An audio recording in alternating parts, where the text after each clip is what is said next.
Bienvenue dans Éclosion, le podcast où des professionnels inspirants nous racontent leurs projets de vie et leurs histoires de carrière. Bonjour tout le monde et bienvenue dans Éclosion. Aujourd'hui notre invité c'est Saad Hisseni. Alors Saad a un parcours riche et engagé. Il est détaché auprès du président du Centre communal d'action sociale, le CECAS de Pau, et évolue dans le monde de la politique sociale et socio-culturelle aux côtés de François Bayrou, maire de Pau. Bonjour Saad. Bonjour. Ça me fait vraiment plaisir de t'avoir aujourd'hui dans notre podcast et bienvenue dans Éclosion. Alors est-ce que tu peux te présenter rapidement pour ceux qui nous écoutent ? Mais tu as à peu près tout dit. Je suis Saad Hisseni, je travaille auprès de François Bayrou à la mairie de Pau. J'ai plusieurs vies en même temps. Voilà, je suis père de famille, j'ai des enfants. Je suis impliqué dans la ville de Pau avec différentes associations. J'ai aussi des responsabilités économiques avec une entreprise que je gère. Et voilà, j'essaie d'être actif et d'apporter. J'essaie que toutes mes différentes expériences apportent quelque chose à ce que je fais. Super. Et d'ailleurs, dans cet épisode, on va parler de ton expérience, de ton engagement et de tes missions au sein du CECAS de Pau. Mais tu vas surtout nous raconter ton parcours professionnel qui est très varié et peut-être aussi ton implication politique avec la mairie. Et surtout, tu vas nous éclairer sur les défis, les réussites et les enjeux auxquels tu as fait face dans ta carrière multiple et peut-être aujourd'hui au quotidien. On peut commencer peut-être déjà sur ton parcours professionnel. Alors, ça a passé peut-être par très varié. Ouais, c'est assez varié. Moi, je suis un enfant de l'école publique. J'ai été à l'école publique jusqu'à mon DEA. Okay. J'ai fait que ça. J'ai fait un diplôme, ce qu'ils appellent aujourd'hui un master parcours recherche, je crois. Ouais, d'accord, ok. Voilà. Ouais, master recherche. Ouais, voilà. Moi, c'était un diplôme d'études approfondies. Et donc, c'était un DEA d'économie internationale que j'ai fait à l'université de Pau. Ensuite, j'ai commencé une thèse. J'y suis resté 5 ans. Donc, voilà, j'étais spécialisé dans les questions d'économie et de localisation des activités agroalimentaires. Mais voilà, mais ça, c'est pas la vraie vie. Ça, c'est ta vie d'études, quoi. Ouais, il y avait un enseignant que j'aime beaucoup, que je respecte beaucoup, qui s'appelle Jean-Jacques Rigal, qui était l'ancien directeur de l'IAE. Et il disait, jusqu'au master, on apprend à lire, à écrire et à compter. Après, on apprend à réfléchir. Alors, c'était un peu caricatural. Jusqu'au master, c'est long. Ouais, c'était très caricatural. Très. Mais ce que je veux dire par là, c'est que voilà, encaisser et emmagasiner des connaissances, c'est bien. Mais c'est pas ce qui fait la richesse. Ouais. C'est ce qu'on vit ailleurs. C'est les expériences, finalement. Exactement. C'est tout ce que tu vis. Voilà. Par exemple, pour des étudiants, tout ce que vous allez faire à côté, dans la vie associative, votre engagement aussi dans le tissu économique ou social local. Moi, j'étais en DUG, j'étais en 2e année de licence, pour parler comme on parle aujourd'hui. J'étais président d'une MJC, j'avais 9 millions d'euros de budget, j'avais une douzaine de salariés, j'étais le boss. À Loos. À Loos-des-Bois, ouais. À Loos-des-Bois. D'ailleurs, tu viens de Loos-des-Bois. Ouais, j'ai grandi à Loos-des-Bois. Je suis arrivé là-bas, j'avais 3 ans et j'habite aujourd'hui. J'ai vécu toute ma vie. Et quand j'ai déménagé, c'était pour habiter à 1000 mètres de Loos-des-Bois. Donc, je suis très loin. C'est vraiment mon quartier et le quartier que j'aime. Ouais. Et je trouve qu'il y a une teinte particulière là-bas. Et c'est le fait d'avoir vécu là-bas qui t'a engagé, tu vois, dans un parcours social. Je pense. En fait, je crois, oui. Quand t'es... déjà, je pense que j'avais la fibre de l'engagement. Et je pense que c'est très important. Il faut dire à tous nos auditeurs, étudiants notamment, qu'il faut s'engager. Peu importe ce qu'ils font, ça va leur apporter énormément de choses pour eux. Et ça sera valorisable sur un CV et ça ouvrira des portes. Ça ouvrira des portes parce qu'ils rencontreront du monde, ils défendront des causes, ils apprendront un argumentaire, ils apprendront à se tenir, à défendre des valeurs, à les porter. Et le réseau qu'on tisse en s'engageant, ça n'a pas de prix. Ça vaut 50 000 stages. Donc quand on est en responsabilité, mais même de choses agréables, ils peuvent être trésoriers du comité des fêtes de leur village. Mais ça veut dire aller négocier avec les anciens, ça veut dire négocier avec des fournisseurs, ça veut dire discuter avec le maire, ça veut dire beaucoup de choses. Et ça apporte une expérience hyper riche.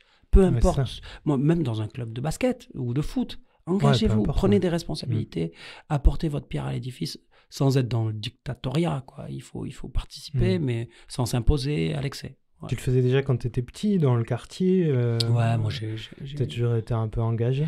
Ouais, moi depuis toujours, j'étais engagé à la MJC, que j'ai présidé très tôt. Donc j'avais 18 ans, j'étais président de la MJC. J'ai fait ça pendant quelques temps et après, j'ai fait beaucoup de choses. J'étais le premier président d'un garage associatif qui est à Loos-des-Bois qui s'appelle Les Pneus. Ah ouais. Ouais, Okay. C'est moi qui sur les statuts, il y a mon nom. Donc je suis très fier de ça. Bon, on était toute une équipe, mais j'avais été le président. Pneus, c'est un projet hyper intéressant. C'est un projet, ça s'appelle Projet de nouvelle économie utile et solidaire. C'est un garage associatif où les gens viennent, se rencontrent et ils paient une broutille. Mais l'idée, c'est ils sont encadrés par des mécaniciens professionnels qui les aident à auto-réparer leur voiture. Génial. Mais ça, c'est le prétexte. La vraie raison, c'est la rencontre. Quand on a l'ancien qui ne parle pas forcément très bien français, qui est du quartier, qui est en contact avec l'ingénieur du turboméca, qui retape une vieille voiture des années 20, qu'il a acheté, là, il se passe des choses. Il se passe quelque chose de magique. Et moi, j'ai vu des gens se rencontrer, des gens s'entraider, des gens être invités après à manger les uns et les autres, etc. Parce qu'ils sont partis passer un moment dans ce garage. C'est la passion de l'automobile, de la mécanique qui va rassembler après des gens qui normalement ne devraient jamais se voir. Quoi. Des fois la passion ou le besoin. Il y en a pour qui c'est la passion, ils cherchent un endroit. Le monsieur de Turboméca qui venait réparer sa voiture, c'était un retraité. Son objectif, c'était d'aider les autres. Le prétexte, c'était de réparer sa voiture. Donc il venait, il disait « Oh, j'ai pas beaucoup de temps aujourd'hui », il passait l'après-midi. Parce qu'il est parti expliquer qu'est-ce que c'est qu'un démarreur, pourquoi l'alternateur déconne, etc. Il avait voilà, j'ai vu des scènes très, très enrichissantes là-bas. Génial, ça c'est la vie de quartier, quoi.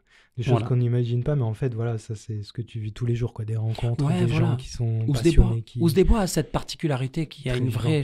Ouais, c'est très vivant. Il y a de la vie à n'importe quelle heure. Bon, on connaît les travers et le côté un peu...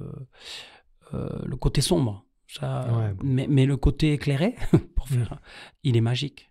C'est un endroit avec une chaleur humaine extraordinaire, où les gens savent recevoir comme nulle part, où il y a en fait, il ne faut jamais oublier que les gens qui habitent à Oos-des-Bois, leur jardin, c'est l'extérieur.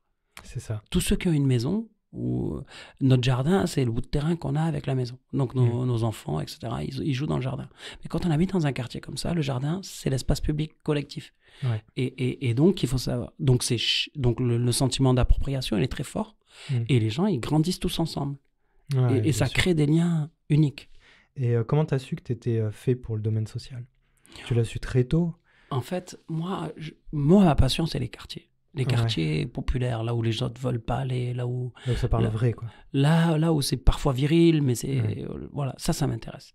Le social au sens classique du terme, où on aide les gens... Moi, je dis souvent, on aide les gens les plus éloignés. C'est quelque chose qui m'intéresse. Mais particulièrement quand c'est dans les quartiers. Dans les quartiers où il y a des populations d'origine étrangère, où en une journée, on fait le tour du monde, si on veut. On peut commencer la journée au Maroc, la finir au Portugal. Entre-temps, on est passé en Amérique latine, on a mangé je sais pas quoi, goûté je sais pas où, etc. En une journée. Ça peut se passer en une journée dans les quartiers. Et je trouve que c'est fantastique. C'est quoi les valeurs qui t'animent aujourd'hui? Oh, moi, je sais pas les valeurs. Hein. J'essaie d'être juste, parce que souvent, quand on est très attiré par le social, on est injuste. On oublie, parce qu'on croit que la cause qu'on défend, elle est supérieure à toutes les autres causes. Ah oui, je vois, on est... Et ça, c'est pas... Il faut se mettre à la place de l'autre. Donc, j'essaie de développer de l'empathie et puis essayer de comprendre les arguments qui font que quelqu'un prenne telle position. Et te mettre à la place de l'autre, essayer d'avoir un point de vue quand même qui n'est pas auto-centré. C'est beaucoup de travail. J'ai mis beaucoup de temps. J'y arrive pas forcément encore bien, mais c'est un peu le fil conducteur. J'essaie de comprendre quelqu'un qui prend une position et parfois qui est dur, une position où il est presque radicalisé dans un corner, il tient ça. Il y a une motivation. Si on ne comprend pas la motivation, on ne pourra pas discuter avec cette personne et on ne pourra pas négocier avec pour essayer de trouver un consensus. Il faut essayer d'être juste, quoi. Ouais, vraiment, c'est ça que j'essaie de faire. C'est vraiment... Il y a un livre qui s'appelle Les 4 accords Toltec, ça te parle? Non, moi je lis très très peu. C'est un tout petit livre, vraiment. Et ça parle de ça, d'autres choses très intéressantes. Je lis très peu, je lis parce que, d'abord, moi je lis pour m'instruire, en fait. C'est-à-dire que si je vois un bouquin qui va m'apporter un truc, je l'achète et je le lis. C'est ça. Et je prends mon temps et tout ça. Mais aller lire, par exemple, lire des romans... mais c'est une sorte de bouquin comme ça, tu vois... Instructif. Instructif, ouais. Voilà. Donc, peut-être je le lirai. C'était quoi l'ambiance à la maison quand t'étais petit, quand t'étais gamin? Moi, c'était... T'as des frères et sœurs? Oui, on est une fratrie nombreuse. Ouais. Je crois que ça se fait pas des familles comme nous. On est 11. 11, ah ouais, d'accord. T'as 11 frères et sœurs? Non, on est 11. Donc, j'ai 8 frères et 2 sœurs. Et alors, c'était quoi l'ambiance? Mais il y avait beaucoup de vie, beaucoup de bruit, beaucoup de solidarité. Et chez nous, il y a beaucoup d'ordre. Il y avait beaucoup de... Papa et maman tenaient la maison. Et donc, non, c'était une ambiance vivante, très chaleureuse, beaucoup de chaleur. Voilà, très chaleureuse. Ouais. C'est ce qui te permet aujourd'hui d'être qui tu es aujourd'hui, tu vois, d'avoir quand même ce côté-là. Nous, on t'a vu, hein, tu vois, quand on travaille avec les jeunes, tu vas vers tout le monde, quoi. Ouais, j'essaye. Ouais. J'essaye parce que... très ouvert, très chaleureux, comme un peu... Et puis je les tutoie et je leur demande de me tutoyer et puis on y va, on fait une aventure ensemble, quoi. Ouais. Et il faut valoriser tout le monde. J'essaye d'être... J'essaie d'être cool. J'essaye d'être comme j'aurais aimé... en fait, j'essaie d'être la personne que j'aurais aimé rencontrer quand j'avais leur âge. Ouais. C'est-à-dire que, voilà, moi, si je peux les dépanner sur des trucs, je le fais. J'ai rencontré des gens formidables, hein. J'en ai rencontré et qui m'ont apporté, et parfois, mais il y en a beaucoup moins qui m'ont apporté que de gens qui m'ont coûté. Ouais, justement, c'est une question que j'avais envie de te poser, si tu avais des modèles, tu vois, ou des sources d'inspiration. Ouais, moi, j'ai des sources d'inspiration évidentes. Clairement, des gens que peut-être les gens ne connaissent pas. J'avais un prof à l'école qui s'appelait Jean-Marie Mongue quand j'étais petit, à l'école primaire, qui était d'une ouverture d'esprit. Et ce monsieur venait manger le couscous chez mes parents. Est-ce qu'aujourd'hui on imagine un enseignant de l'école primaire aller manger chez les parents des élèves le samedi? Mais il venait manger chez mes parents comme il allait manger chez les autres parents. C'est-à-dire qu'il avait établi une relation avec les parents qui est extraordinaire. Plus tard, dans ma construction de jeune adulte, c'était les animateurs de la MJC de Loos-des-Bois. Avant que j'en prenne la tête, ils m'ont beaucoup, beaucoup apporté. Il y a particulièrement 2, Colette Rodriguez et Michel Doué. Eux, c'était quelque chose. C'était quelque chose parce qu'ils nous ont appris qu'on pouvait faire des choses. Et qu'on n'était pas cantonné à un rôle de consommateur ou de bad boy, qu'on n'avait pas besoin d'être ça pour exister. Ouais, on n'avait pas besoin d'avoir une étiquette sur le front. Bon, on en avait déjà beaucoup. Moi, je te parle des années 90, quelque chose comme ça. Tu vois. Ouais, c'est ça, c'est début des années 2000. Voilà, et les étiquettes, elles étaient grosses, donc on n'avait pas besoin. Et par exemple, les premières fois où moi je suis à fond sur la musique aujourd'hui, j'aime aller voir des concerts, et je sais que ça vient de là. Ça vient de là parce que Michel, il était sonorisateur à la MJC. Moi, il m'a mis à faire les éclairages. Il m'a appris. Et ensuite, Colette, elle nous a permis d'aller voir les premières fois les concerts aux Francopholies de La Rochelle. Tout seul comme des grands.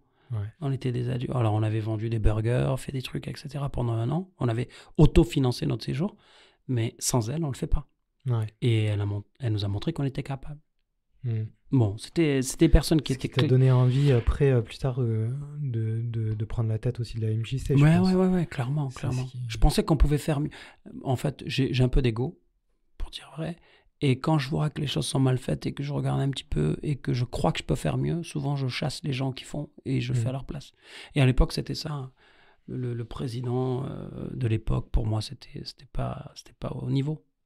Et donc, j'avais chassé... voilà. Après, tu as essayé de mettre en place tes projets, mais ça a été un peu difficile quand même. C'était difficile parce qu'à l'époque, déjà, la MJC avait connu une crise un petit peu hard. Et j'avais eu 2 départs de directeurs. Avant d'en trouver un 3e qui tienne un peu la boutique. Et voilà. Quand tu es président, tu ne diriges pas... La MJC, c'est ça? Non, tu présides le conseil d'administration. C'est comme dans une association classique, tu présides le conseil d'administration, qui est le volet politique, et à côté, tu as le volet technique. Opérationnel. Et donc, dans l'opérationnel, il y avait un directeur qui, lui, dirigeait l'équipe. Mais moi, je donnais les consignes au directeur. Mais par exemple, je suis très fier d'avoir été le premier espace numérique à Pau. Ouvert à tous. On était le premier espace associatif où tu pouvais venir utiliser des ordinateurs, te connecter à Internet. Pour aujourd'hui, tout le monde croit que c'est évident, mais à l'époque, c'était pas aussi simple que ça. Ouais. Et quand on parle de l'époque, pour resituer, je crois que c'était en quelle année, 2008, ça 18? Non, là, toi, tu parles du centre social. Moi, je te parle de bien avant. Ah, bien avant, d'accord. Ouais, à la MJC, j'avais 18 ans, donc c'était 98, 99. Ok. Après, j'ai été au centre social. Ça, c'est encore une autre aventure. Le centre social du hameau. Ouais, cette MJC, la MJC Ouse-des-Bois, elle a été démolie. Après du centre social. Ouais, elle a été détruite en 2003. Moi, je faisais mon doctorat, donc pendant un petit moment, j'ai mis mes activités associatives de côté. Vraiment, j'étais à fond fond dans mes études, mon enseignement, tout ça. Le doctorat, c'est chaud, ça prend beaucoup de temps. Ouais, ça prend beaucoup de temps. Et puis en 2008, je finis mon contrat à la fac. Et ma mère me dit un jour qu'il fallait que je m'intéresse au centre social parce qu'il était menacé de fermer. Et il s'avère que le centre social, c'est l'endroit où ma mère a appris à parler français quand elle arrive en France. Ouais, ce qu'on n'a pas dit, c'est que tes parents, ils sont nés au Tchad. Ouais, c'est ça. Mes parents, ils sont d'origine d'Afrique centrale. Non. Toi, t'es né... Moi, je suis né plus tard. Ils ont bourlingué un peu en Europe. Moi, je suis né en Roumanie. En Roumanie, voilà, c'est ça. Voilà, mon père travaillait là-bas et donc je suis né là-bas. Mais, et donc, un jour, en 2008, ma mère me dit que le centre social, il est menacé de fermeture, de m'y intéresser. Bon, au début, je prends ça un peu à la légère et je reçois un coup de fil de la maire de Pau. À l'époque, c'était Nignarcassou. Martine Nignarcassou qui m'appelle et qui me dit « Oui, c'est vrai, Saad, qu'est-ce qui se passe au centre social? Tu veux pas regarder ?» tout ça. Et donc, j'ai pris ma carte d'adhérent et 3 mois après, j'étais le président. Voilà. Et j'ai découvert ce que c'était le centre social du hameau. Parce que moi, je le fréquentais pas vraiment. Ouais, et tu peux nous expliquer en 2 mots le centre social du hameau, tu vois, alors, pour ceux qui connaissent pas. C'est une grosse structure d'animation et de coordination de l'animation sur le quartier. Et elle a plusieurs fonctions. Elle doit être un acteur de coordination de ce qui se fait sur le quartier. Elle doit s'adresser à plusieurs générations. Et bon, il y a plusieurs... on va pas rentrer dans la technique, mais c'est une structure qui est là pour coordonner ce qui se passe sur le territoire et lui donner de la cohésion. Et évidemment, d'être en assistance aux personnes les plus en difficulté. Ouais, en difficulté, un peu démunies. Voilà. Si tu prends tous les critères sociaux qui existent, tous, de précarité, et que tu cherches quel est l'endroit dans le département 64 le plus dans la précarité, L'Ouse-des-Bois coche toutes les cases. Ouais. Donc, une fois que tu sais ça, un endroit ouvert qui accueille le plus de familles monoparentales, c'est L'Ouse-des-Bois. Le plus de personnes qui ne parlent pas français, L'Ouse-des-Bois. Le plus de pauvreté, c'est à L'Ouse-des-Bois, etc., etc. Le plus de chômage des enfants, des plus jeunes, des plus vieux, etc., c'est L'Ouse-des-Bois. Tout, ce quartier est le numéro 1, malheureusement. Et donc, il est nécessaire d'avoir une porte ouverte qui puisse soulager la vie de ceux qui en ont besoin. Ouais, bien sûr. Donc, centre social du hameau, et en 2008, en fait, tu présentes ta démission du centre social du hameau. C'était un peu plus tard, je crois. C'est des tensions avec la mairie, c'est ça? Ouais, c'était un peu plus tard. Je suis arrivé en 2008, je crois que c'était en 2010, les tensions, ou 2 ans et demi. En fait, il y a une version officielle et une version non officielle. Ouais. La version non officielle, je la garde pour moi. Je respecterai ça engage trop de personnes, on va essayer d'éviter. Ouais. Mais j'étais pas content qu'une mairie ne soit pas capable de dire ce qu'elle attend d'une structure qu'elle finance à coups de millions d'euros. Voilà. C'est ça. Et je trouvais ça dramatique et ça m'avait énervé fort et j'avais fait une crise un petit peu. Ouais. Voilà. Mais ça t'a pas empêché ou, comment dire, dégoûté, entre guillemets, tu vois, de continuer dans le social en te disant, il y a quand même encore des choses à faire. En fait, ce qui s'est passé, c'est que je me suis dit que c'était pas les bons interlocuteurs. Voilà. Je me suis dit, moi j'étais très déçu parce que Martine Lignard, je la connais depuis longtemps, que j'ai été au PS pendant un petit moment, à une époque. Ouais. Et donc, je sais que c'est quelqu'un qui réfléchit, mais je ne pensais pas qu'elle était aussi peu capable de faire. Réfléchir pendant des heures, ok. Mais à la fin, elle revenait. Ouais, parce que pour toi, ce qui compte, c'est faire. Tu l'as dit au début du podcast. Non, il faut faire. Il faut faire des choses. Il faut faire. Quitte à se casser la gueule, quitte à se tromper. Mais au moins, on aura fait. On aura avancé. On fait, il faut réfléchir, il faut essayer de faire le mieux possible, etc. Mais il faut faire. Ouais. Et être dans une situation où on t'empêche de faire... et ça met en péril, parce que le centre social du hameau, il attendait une lettre de mission de la ville. S'il n'avait pas sa lettre de mission, il ne pouvait pas construire son contrat de projet. S'il n'avait pas son contrat de projet, il n'avait pas l'agrément, et donc il fermait. Ouais, donc tu fais rien en fait. Et puis voilà, donc c'était scandaleux. Voilà. Ouais. Et tu dis que tu faisais partie du... Alors j'ai trouvé sur Internet, tu as mentionné être socialiste à titre privé. C'est vrai, t'as dit ça? Ça veut dire quoi? Ouais, ça veut dire que... ouais, c'était à une époque où... C'est-à-dire que mes engagements, ma pensée philosophique et politique, elle est du centre-gauche. Ouais. C'est ça que ça veut dire. Aujourd'hui, je travaille avec quelqu'un qui est extrêmement ouvert d'esprit, qui s'appelle François Bayrou, qui est le maire de la ville. Quand il m'a pris, il m'a pas dit il faut que tu sois encarté au modem, je te prends parce que tu es du modem. Pas du tout. Il m'a pris parce qu'il a, à mon avis, remarqué des compétences et que je pouvais nourrir ses réflexions. Donc, il ne prend pas des gens qui lui ressemblent forcément. Il prend des gens qui viennent compléter son équipe. Il n'avait pas quelqu'un d'originaire de quartier, qui avait un peu la tête bien faite, entre guillemets, sans avoir le melon, et qui était capable d'exprimer voilà, et qui s'intéressait à certains sujets. Voilà. Mais à titre privé, oui, je suis plutôt quelqu'un qui pense comme les gens du centre-gauche. Ma manière de penser, c'est très Dominique Strauss-Kahn. Voilà. Mais évidemment, par fidélité et loyauté envers François Bayrou, je suis derrière mon maire. Oui, bien sûr. Et justement, aujourd'hui, c'est quoi tes principales missions et projets, tu vois, au sein du CCAS du Pau? Alors, pour bien savoir, moi, je suis détaché du CCAS auprès du maire. Donc, je travaille plutôt aux côtés de François Bayrou. Et l'un des grands axes sur lesquels il m'a missionné, c'est la lutte contre la solitude. Il m'a demandé, il a presque une... comment dire? Je ne sais pas quel est le mot pour dire à quel point ça le préoccupe. L'une de ses très grandes préoccupations. L'une de ses grandes préoccupations, c'est l'idée que les gens puissent être dans la souffrance, dans la solitude. Et dans une ville comme Pau, ce n'est pas possible. Ouais, c'est vrai. C'est une capitale humaine. Voilà, et c'est de là que ça vient. À Pau, on a les atouts d'une capitale, mais on a en plus... le fait qu'on se connaisse, qu'on se reconnaisse, qu'on se fréquente, qu'on se parle, tous ces liens humains qui font la différence. Donc, une de ces grandes missions, ça a été ça. Une de mes grandes missions, c'est ça. Et la déclinaison, c'est la politique jeunesse du territoire. Si je m'intéresse aux jeunes et aux étudiants, c'est parce que on veut créer à Pau une ambiance étudiante qui fait qu'aucun étudiant n'est laissé de côté. Donc, on crée des rendez-vous, on crée des soirées au hall, on crée un moment de rencontre. Le moment de rencontre, si vous avez vu la petite vidéo pour l'opération 3-2-1 Pau, dans la petite vidéo officielle, on voit des étudiants qui ne s'étaient jamais parlé de leur vie. Il y en avait des Espagnols et une qui venait d'arriver. Ils ont fait équipe, ils se sont connus. C'est ça. Notre mission, elle est là. Elle est de créer des rendez-vous de rencontre entre les gens. Et évidemment, là, je te parle de tout ce qui relève des étudiants, mais ça se décline dans plein d'autres... Et c'est chaud quand même ce type de mission, parce que tu vois, on pourrait dire aujourd'hui les étudiants, les jeunes de manière générale, tu vois, ils sont plus enclins, tu vois, à rester chez eux sur Netflix, derrière leurs écrans, etc., tu vois.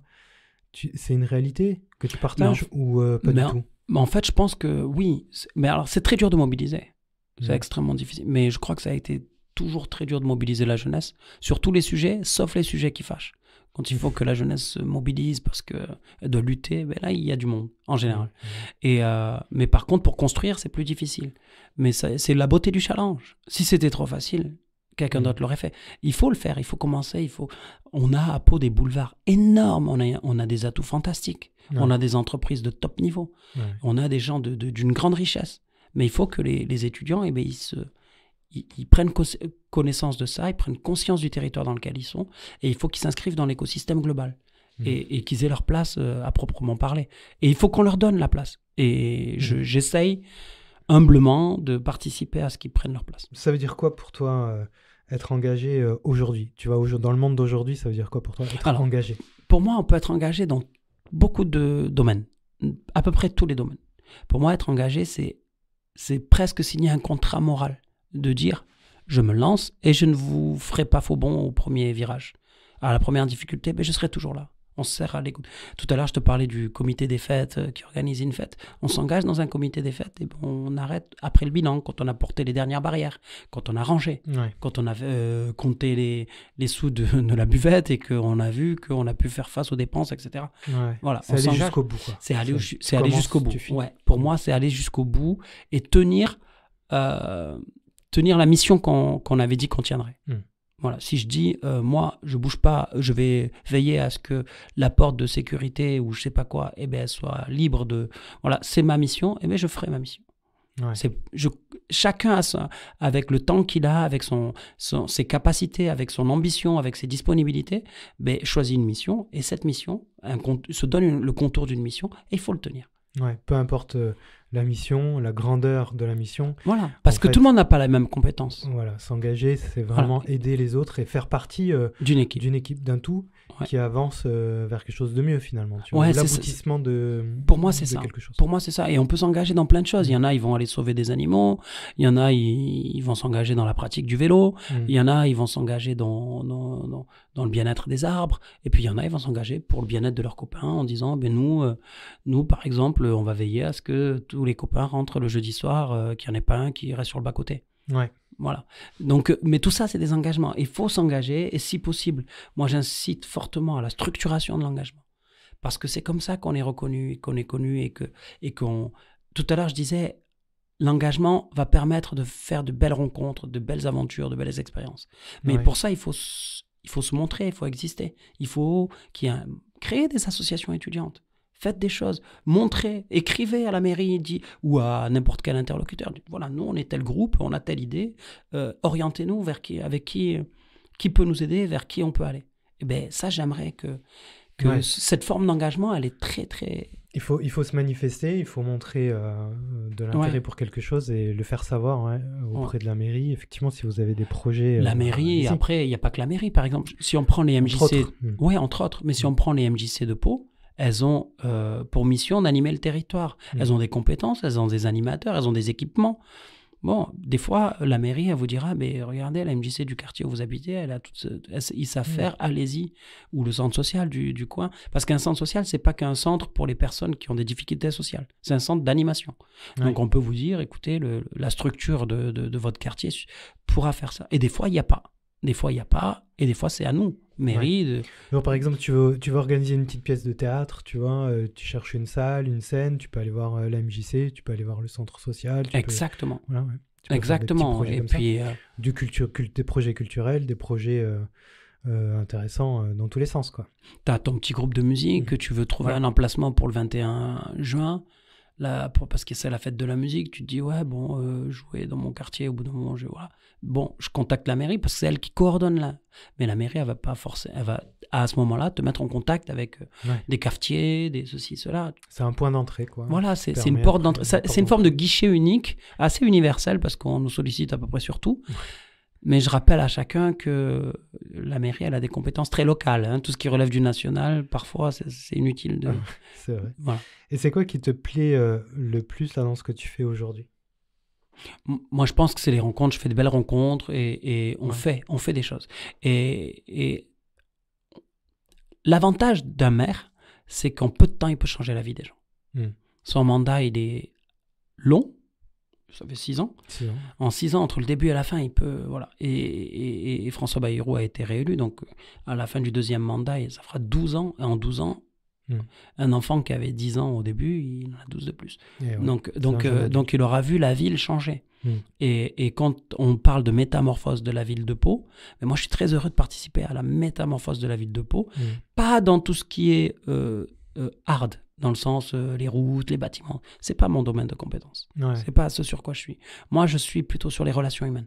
Et si jamais j'arrivais à la fin de ma mission auprès du maire d'avoir un petit bilan de choses qui se sont créées, de gens qui se sont connus, de connexions qui se sont faites, de facilitation, je serais très heureux.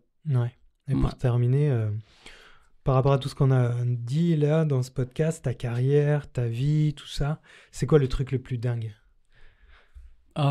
Ou peut-être quelque chose que nous a pas dit. Non, il y a plein de trucs que je dis. Moi, j'ai plein de vies, mais le truc le plus dingue que j'ai fait, je pense que c'est d'avoir été faire un concert dans une radio au Canada. Ah ouais. Ouais. Avec ton groupe de rap. Parce qu'on l'a pas dit, mais c'est un grand rappeur. Grand, je sais pas, mais en tout cas. Par la taille. En tout cas, ouais. Ouais, je pense que c'est un des trucs les plus sympas que j'ai fait. Après, on a fait une première partie ici. Avec le voyage et tout. Ouais, c'est quelque chose de magique. Ouais. On arrivait, il faisait moins 26 degrés. Avec des potes. Ouais, avec toute l'équipe de rappeurs. C'était un partenariat mais toujours autour de la MJC. Ouais. C'était la MJC qui nous avait... Ils n'ont pas réussi à se débarrasser de vous, la MJC. Ils vous ont envoyé au Francofolie, vous êtes revenus. En fait, on avait enregistré un album de prévention des consommations de toxicomanie. Ouais.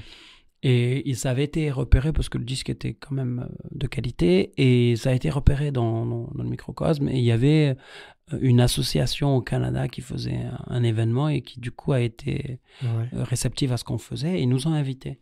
Donc on y a été et à l'occasion de notre séjour à Québec, eh bien, on s'est retrouvé dans une radio. Mais dans une radio, il faut imaginer ce que c'est qu'une radio à Québec, quoi. C'est radio associative, mais je pense que les studios dans lesquels on était étaient plus beaux que les plus beaux studios de la ville de Pau de radio. C'était un truc de fou. Et c'était que des étudiants qui géraient. Quand tu vas là-bas, tout est beaucoup plus grand, beaucoup plus beau. C'était immense. On avait tu vois, les bus jeunes d'école. Ouais. Il y en avait un qui était mobilisé avec un chauffeur pour nous et qui nous amenait un peu partout. C'était quelque chose. C'était un truc de faux. Je comprends que c'est dingue. Ouais. C'est un truc assez dingue. Je trouve que c'était dingue parce que... T'avais quel âge je sais plus. 20... C'était au passage de l'an 2000. Ah, ok, d'accord. 21 ans. Ouais. La grande tempête, nous, on l'a pas connue, on était là-bas. Et si t'avais un conseil, un dernier conseil, un truc, tu vois, un conseil qu'on t'a donné à toi pendant ta carrière, depuis que t'es petit, et que t'aimerais partager vraiment, le seul conseil qu'il faudrait que tu donnes. Moi, c'est un conseil que je donne à tout le monde, c'est que j'essaie d'appliquer, même aujourd'hui, à peu près tous les jours, parce que je suis un peu caractériel. Et en fait, si on se laisse aller à s'énerver, etc., le message ne passe plus. Et c'est mon père qui me disait beaucoup ça, il me disait, il faut que tu sois patient et que tu parles une fois que la cocotte, elle a redescendu. Donc, allez courir dans les bois si vous vous énervez, si vous avez un chef, une petite amie, un papa, une maman, un copain, un ami qui vous pousse un peu dans vos retranchements et que vous disjonctez. Surtout, n'agissez pas à chaud. Allez faire un tour dans les bois, courez dans les orties pieds nus si vous en avez besoin, faites quelque chose, revenez, et une fois que vous êtes à peu près maître de votre tête et que les mots ne dépasseront pas votre pensée, exprimez-vous à ce moment-là. N'écrivez rien à chaud, parce que les écrits, ça reste. Attendez que ça redescende. Voilà mon conseil. Parce que moi, par exemple, je suis un peu... Toutes mes plus grandes décisions, je les ai prises sur des coups de tête où j'étais un peu fâché. Ah ouais. Et parfois, tu fais pas les meilleurs choix dans ces moments-là. Voilà mon conseil, vraiment. Merci beaucoup, c'est un conseil de sage, ça, avisé. Je sais pas si c'est un conseil de sage, je suis jeune encore. Merci Saad, c'est cool. Merci, c'était un vrai plaisir. Merci à tous. J'espère que je vous ai pas trop ennuyé à écouter et j'espère vous croiser dans les rues de Pau. Ouais, on se croisera, oui. Vous pouvez croiser Saad à Pau, il n'y a pas de souci. Merci Saad. Merci à toi, à très bientôt. Salut.